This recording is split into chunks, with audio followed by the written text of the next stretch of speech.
உனக்கு கோபம் வரும்போது, உன்னை வெறுக்கும்போது, உனக்கு பிரச்சனை வரும்போது, மௌனம் ஒன்றே சிறந்தது.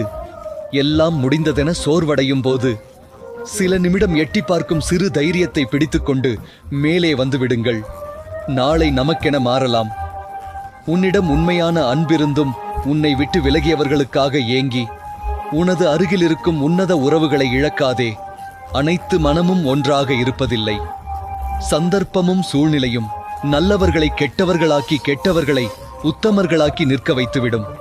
ஆனால் உண்மை ஒரு நாள் உலகறிய வெளிவந்தே தீரும். அப்போது யார் யார் எப்படி என்ற மாயையும் விலகும். துன்பத்திலிருந்து உன்னை தவிர வேறு யாராலும் உன்னை வெளிக்கொண்டு வர இயலாது. அந்த சக்தி உன்னிடம்தான் உள்ளது என்பதை எப்போது புரிந்து கொள்கிறாயோ அப்போதே சிறப்பாய். உன்னிடம் என்ன இருக்கிறதோ அதற்கு நன்றியுடன் இரு. ஏனெனில் இங்கு